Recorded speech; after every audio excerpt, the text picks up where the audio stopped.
The fish hit my line at exactly 6:47 a.m. I know because I checked my watch right before Karen's scream shattered the morning silence. Stop right there. Police are on their way. I didn't even turn around. I'd been expecting this for weeks. Ever since I started coming to this lake, I knew someone would eventually have a problem with it. I just didn't expect it to be this entertaining. The woman storming toward me was wearing a pink velour tracksuit that probably cost more than my truck. Her perfectly manicured nails were already jabbing at her phone screen, and her face was the color of a ripe tomato. Behind her, I could see curtains moving in at least 6 different houses. The whole neighborhood was watching. Good. They'd want to see this. Did you hear me? She shrieked, now standing just 10 feet away. You are trespassing on HOA property. I am Karen Mitchell, Vice President of the Lakewood Estates Homeowners Association, and I am personally seeing to it that you are arrested. I slowly reeled in my line, taking my time. The fish had gotten away, but that was okay. I had bigger fish to fry now. Morning, I said casually, not even looking at her. Beautiful day for fishing. Her mouth dropped open like I just slapped her. Beautiful day. Beautiful day. You are breaking at least 7 HOA regulations right now. No fishing without a permit. No access to lake property without authorization. No parking in the visitor zone before 8 a.m. No. 7 regulations. I interrupted, finally taining to face her. That's impressive. You've got them all memorized. She straightened up, clearly proud. I helped write these regulations. This community has rules. Rules that people like you seem to think don't apply to them. People like me. I let that one slide. For now. And who exactly are people like me? I asked, my voice deadly calm. She waved her hand dismissively. Non-residents. Outsiders. People who think they can just use our amenities without paying HOA fees. This lake is for members only. A white HOA security truck came speeding around the corner, gravel spraying. 2 men jumped out, both wearing the kind of expressions that said they lived for this kind of drama. The older one had a radio clipped to his belt that he kept touching like it was a real police badge. We got your call, he said to Karen, completely ignoring me. Is this the individual? Yes, Chuck. He's been here since sunrise. Fishing. On our lake. I want him cited, fined, and banned from the property. Chuck turned to me, puffing out his chest. Say, I'm gonna need you to pack up your gear and vacate the premises immediately. This is private HOA property. I bent down and picked up my tackle box, moving slowly, deliberately. Both security guards tensed up like I was reaching for a weapon. Karen actually took a step back. You guys carry handcuffs? I asked casually. Chuck's hand went to his belt. If necessary. You planning on resisting? No, I said, smiling. Just wondering how embarrassed you all going to be in about 10 minutes. Karen's eyes narrowed. Are you threatening us? Chuck, did you hear that? He just threatened us.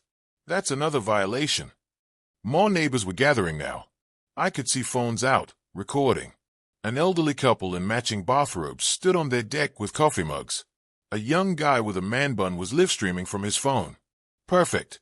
The actual police arrived 8 minutes later. 2 squad cars, lights flashing. Karen practically ran to meet them, her voice carrying across the water. Officers, thank God you're here. That man has been trespassing on HOA property. He's aggressive, he's threatening, and he refuses to leave. The first officer out was a woman in her 40s with sergeant stripes. She looked tired, like this wasn't her first HOA call of the week. The second officer was younger, maybe mid-20s, and he was already looking at me with suspicion. Sir, the sergeant said, walking over. We've received a complaint about trespassing. Do you live in this community? I do now, I said. Moved in 3 months ago. Karen's voice cut through before the officer could respond. He is not a resident. I know every single person in this community, and I have never seen him before. The sergeant held up a hand. Please, let me handle this. She turned back to me. Can I see some ID? I pulled out my wallet and handed her my driver's license. She looked at it, then looked at her partner, and something passed between them. A look I couldn't quite read. Mr. Davidson, she said slowly. This address on your license, that's 1247 Lakeshore Drive. That's right. Karen let out a sharp laugh. That house has been empty for years. It's been condemned. The bank owns it. The bank owned it.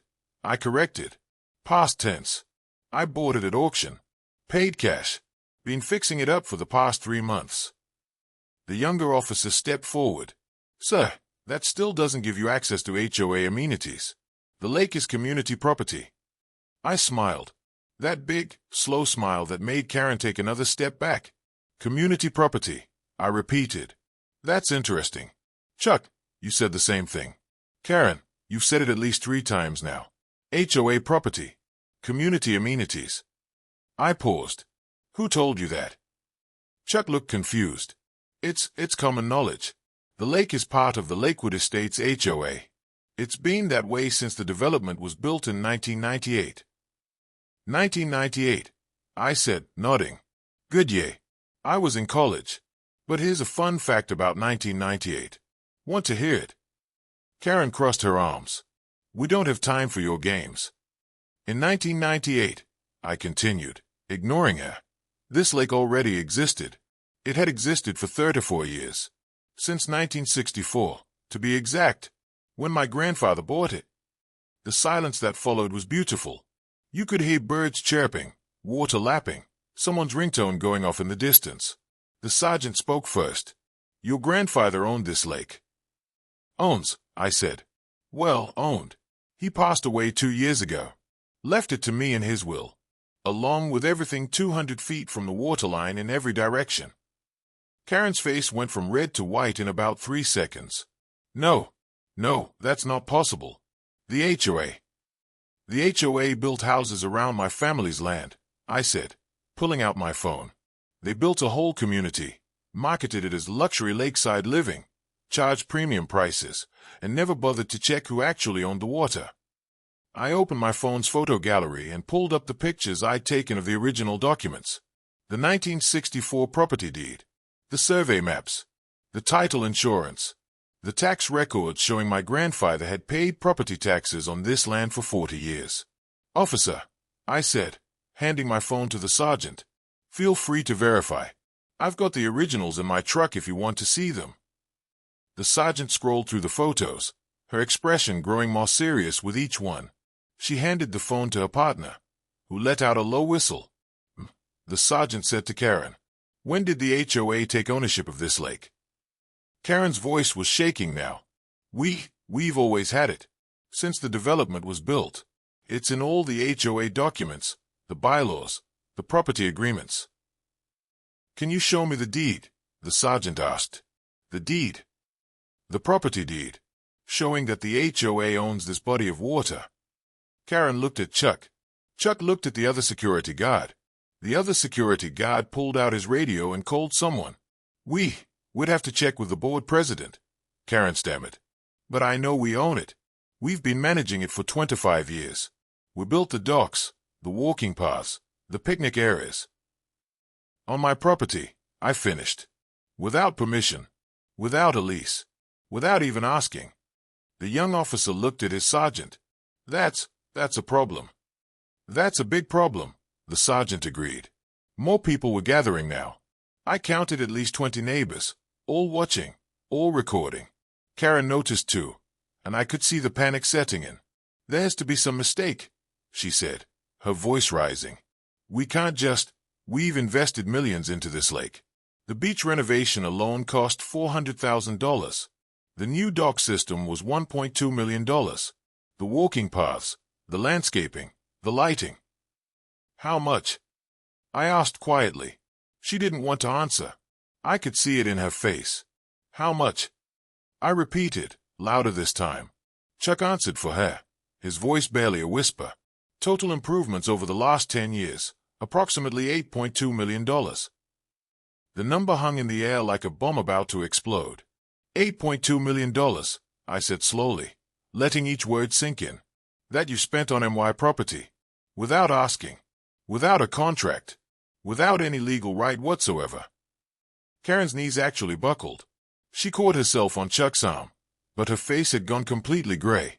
A silver Mercedes came screaming into the parking area, and a woman in a business suit practically fell out of it. She was holding a phone to her ear and looked like she'd aged 10 years in the drive over. "Don't say anything," she shouted at Karen.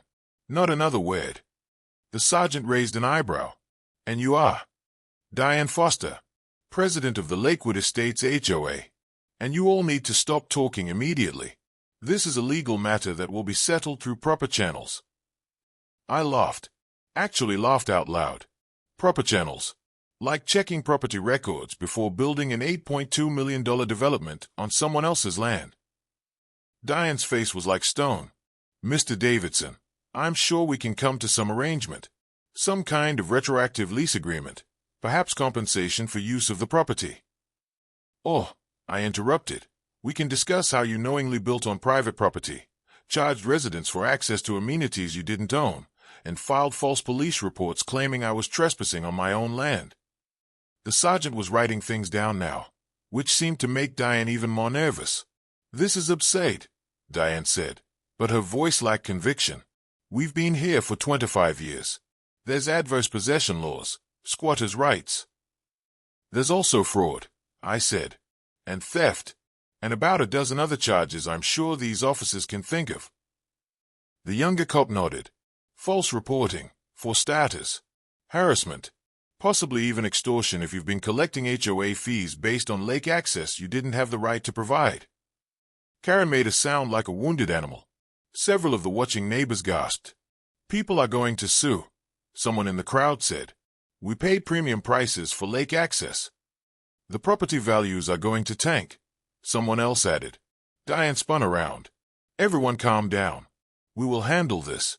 The HOA has insurance for exactly these kinds of situations." "Does your insurance cover fraud?" I asked. She didn't answer. The sergeant closed her notebook. "Mr. Davidson, you're free to continue fishing." She looked at Karen. "You're being cited for filing a false police report. Ms. Foster, I'd suggest you contact the county clerk's office and verify the property boundaries of your HOA. And maybe lawyer up." As the police walked away, the crowd erupted. Neighbors shouting questions, Karen crying, Diane making frantic phone calls, Chuck and his partner quietly getting back in their truck and driving away. I picked up my fishing rod and cast my line back into the water. My water. Over the next 2 weeks, it all came crashing down. The county investigation revealed that the original HOA developers had known about my grandfather's ownership but had gambled that an old man in another state wouldn't notice or wouldn't care. When he died, they thought they were safe. They were wrong. The HOA was sued by dozens of residents who'd paid inflated prices for fake lake access. The board was dissolved. Diane faced criminal charges. Karen lost her position and became a pariah in her own neighborhood. And the $8.2 million in improvements, all on my property.